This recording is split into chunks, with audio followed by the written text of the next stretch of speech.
You're doing similar things that at some point maybe a robot could do. The whole life, the whole daily structure starts to follow patterns. There is no freedom anymore. It is a pattern. You are being driven.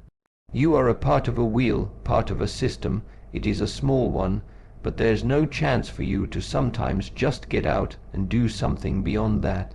So the longer you feel trapped inside the system and just are functioning, you're just functioning, you're living a functional life. But when you're out there walking in the garden or walking in the forest, there is nothing that the forest and the nature needs from you.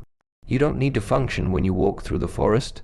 The only thing you need to do is realize that's what it is. Welcome to existence. There is nothing to add to this. There is nothing to change about this.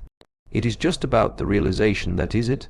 And the less of this type of moments you have in your life and the more you're like functioning, I would say these are the indications you're being driven.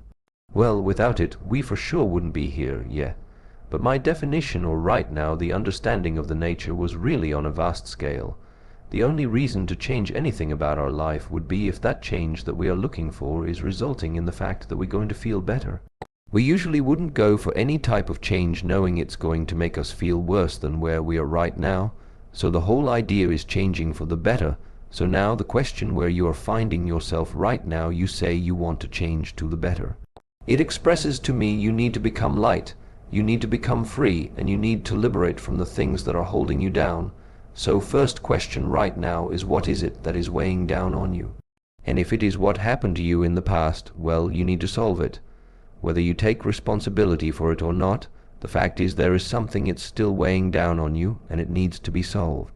And this is the way why sometimes we say in order to become light, sometimes we need to look very, very deep where it looks dark, where the light hasn't been placed upon yet inside of yourself. And going even deeper, there is even something where you yourself maybe don't become light. Face the dark within.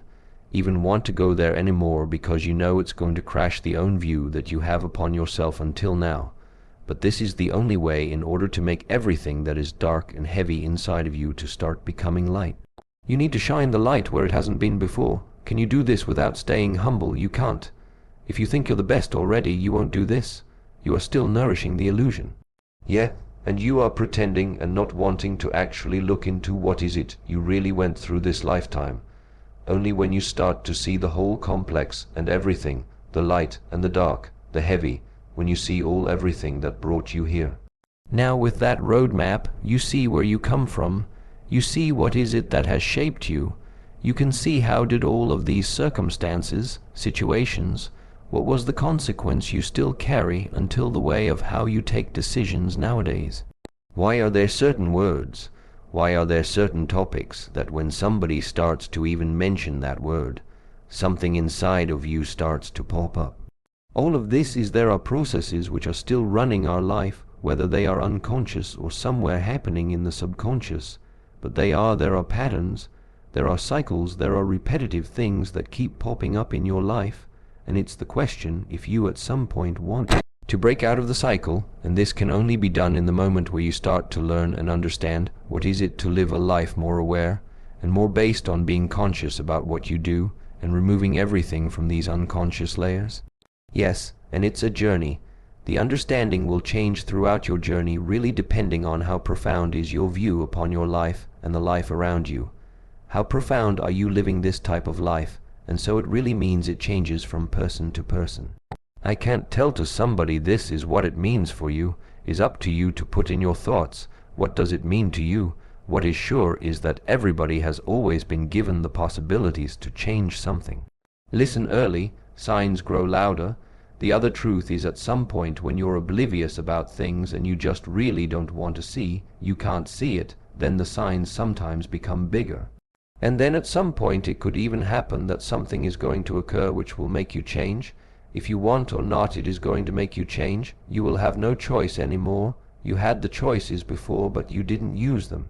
And this is why sometimes I talk about this ability to really listen a little bit carefully. Sometimes it is like this. Yeah, we take the most recent example, like before a burnout happens, your body told you way before that something is not okay. Sometimes in this book, for example, I mentioned like different 14 virtue, try to just be a good human, or if you like to play this visual game. We look into the world and there's so many things to complain about. There's so much like to complain what goes wrong and how should somebody behave and how should humanity be. Okay, what would be your ideal representation on the human being on this earth if you had the chance to create that human? How would that be? And then slowly you really start to do your own research and start to understand which is the most harmonious way to create what you feel like can be created. So, and if this is the type of foundation where you start to feel that in a way we are all connected when you don't view yourself as an individual who is fighting against the rest of the 8 billion people in the moment, this happens when the connection is being established, decisions will be different. The way of how you think will be different and ultimately hopefully translating into some positive impact for the next generation, the next one. Now if you look at your life, what are you? You are the representation most probably of all the ideas that other people have put into you. And if this feels unhappy to you, if you are not feeling well into your skin, well, you need to change your skin, meaning also starting to realize what actually is that type of stuff. What are these concepts, these ideas, these thoughts, these categories that people have tried to put into me, and slowly start to get rid of them. Returning back to the state you came complete, you are complete. And now because it's your life, stop wasting this lifetime trying to fulfill the wishes of any other person out there, shed borrowed identities. Choose your path that have no interest in your life and that actually you also don't want to spend time with them. So don't take their advice so serious. What to do to build up at the same time now yourself. Confidence, make yourself strong. Make yourself strong. How to do it? Always learn.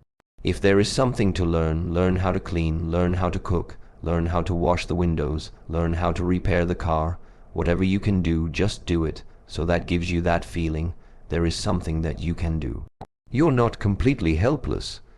There are of course other people that can do it better, but still it's not about that. It's about as long as you have a healthy body and a healthy mind.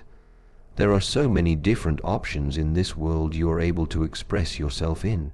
But in order to do so, it is necessary to also engage in life. Meaning, if there is an option to learn, of course you learn, and then merging this learning together with learn to build up the body. So mentally you're going to become confident. Physically you're going to become strong and confident. And before all of this, you have started to release all the chains of the ones that put you into chains that just don't mean anything to you. So cut the chains and then start to use this lifetime because it's your lifetime, this one only one time. So stop listening too much to other people how to live your life or whatever. It's about the self, expression of your own perspective, about how you would like this world to be. Of course, taking into consideration all your fellow travelers that are on this world, because things are being so much outsourced. There's so fast technological advancement away from being human. This is why the force of other ones, in order to even more now push to the front again the realization of what you really are, this is also growing at the same time. So it is because of the technological advancement moving away from being a human. This is the reason why it's also connected to the fact of so many people right now having all these wake-up calls, so many people getting interested into this type of topics. What can I do to not outsource my life to all this technology? This comes up because of the technology. In the moment you understand what is your source and what is your essence, the view on this world becomes different. The way of how you live your life, the way how you interact with people in this lifetime starts to tremendously change in the moment where you are starting to tech distracts. Wake up to your essence. Understand that we all play a role, and it's time for some people that they don't want to play the role anymore because the role is always limiting you to something that you in essence are not. That's why the role keeping up the identity, keeping up the personality, this persona at some point becomes unbearable because it is pressurizing you. And that is the sign for me somebody's telling you this role that you're playing, it's becoming too small for what you really are. The idea is when right now the only thing you're doing the whole day long is sleeping, eating, sitting in the office, coming home without knowing you, I can tell your body's unhappy. Your body is unhappy. And together with the fact of your body is not being used properly, you don't have a good connection to your body. You don't have a good connection to your body. You don't know what the signals of the body are. You can't communicate with the body. You're missing out on very, very subtle signs. Signs of, does your body feel well? What does your body need? Are you overstressing the body? Do you need more rest? Is it time to regenerate? Is your diet right? Is your diet wrong? All of these things. Healthy body carries the possibility for healthy mind. This is why the emphasis of very basic breathing techniques, standing practice, mobility practice, just warming up joint exercises, that is just to get some awareness back into the body and out. So at some point the breath and the body start to move in harmony. So, and this is where in the field of martial arts we talk about that now when this type of connection starts to happen, energy, breath, and body start to work now together. Whatever your body is doing, it's not doing it superficially, it's doing it also filled up with the proper energy. So now the helpful aspect about the breath is also that we are able to actually connect our mind to the breath. So which ultimately meaning where the breath is, there your mind is. Where you place the mind, where you place the attention, this is where the energy goes. I place my attention somewhere else, my energy goes somewhere else. And this is the reason why when I sit here, when I'm attention guides energy, align body, breath, mind, physically here, my energy is also here. Because if not, if you are physically sitting here, but your attention is somewhere else, it's a hollow shell and it feels differently. And if I walk through the city, I know when I walk. When I talk, I know I talk. When I do a movement, I know I do the movement. When I work, I work. When I sleep, I sleep. When I eat, I eat. You do things in harmony. You do things as a one unit. You don't sit here and think about the holidays. Then you travel to the holidays, but you are thinking about work. This is the type of, you see, it's conflicting because you have too many misaligned areas of your life. So now previously I tried to explain a little bit this general idea of the approach simplify your life. Yeah, so the more separated you see things in your life, the more complicated it is to manage all of it. And it can be expressed and really trained and felt just by like this inhale, exhale. At some point it even becomes that you really feel that the mind also actually starts to arrive in the present moment. Meaning, why is it so important? Because a lot of stress is also related to the fact of you are sitting here, but the mind is dwelling about something from the past, or your body is here, but the mind is jumping into the worries of the future. So already a big part of distressing yourself is remain more in the present moment. This is already one way to integrate. Second thing is, let's assume you don't do these movements. Nevertheless, it is a practice to always observe yourself and catch yourself directly when the mind is starting to create his next illusion in order to make you suffer. Whether you walk in London streets and then start to dwell about something, but ask, why does it change anything for you to now dwell on something that already happened? Do you have an influence on that or not? So the regulation of swords is a very important aspect along this line. There are people who have a lot of impact regardless of what type of sword. It really is a lot, but they in a way still can maintain, but it's the pressure. They're still maintaining and functioning with the pressure on them. This is one type of person, but their life is hard. Build resilience and self-control. Are also other people who break with the first challenge, who don't have any type of resilience at all. So first of all the question is, what type of being are you? When I think about myself, I have very stressful days, and based on my education and on my training, I'm simply able to endure for a long time and remaining inside being pressurized. My problem is that at some point, even me, I need a valve, but I'm able to let things build up, build up, build up, build up. So it has positive things, it also has negative thing, but in general, living this life is not easy. So it starts with that fact. It's not that you're getting born and now can expect that everything is going to bow to you and give you a beautiful life. No, in a way, at least this is my observation, at some point sometimes you also have to express the willingness to sacrifice something about you to get what you want. Now, everybody wants something. But the question is if you are actually also willing to sacrifice what is needed to get what you want. And in the same way it goes now with the ability of taking the workload, taking the pressure, taking the critics, taking the conflict. So somewhere along the line, the ability to regulate yourself in the world that tries to bend you, this is what it is. It will never happen that you walk through this lifetime and everybody's going to bow to you.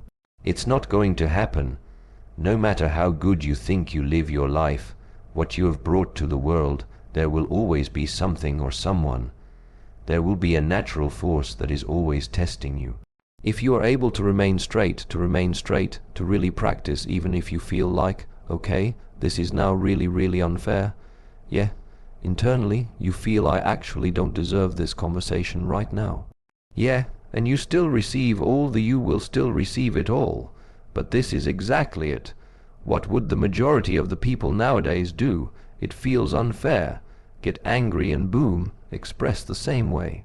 You have seen it, everybody has done it. It is never the solution. It never was. It never will be. So what is the way?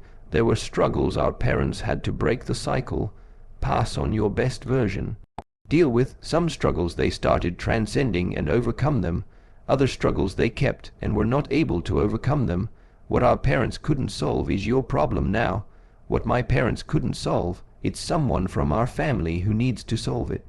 And when I now know, yeah, my next generation is already walking on this earth, the more I can solve. When I know what are my problems in this world, I don't do it for me. I do it for my next generation, because I know what I will not solve in this lifetime, he will have to do it. Yeah, what's life's purpose? Pass on your best version to TH.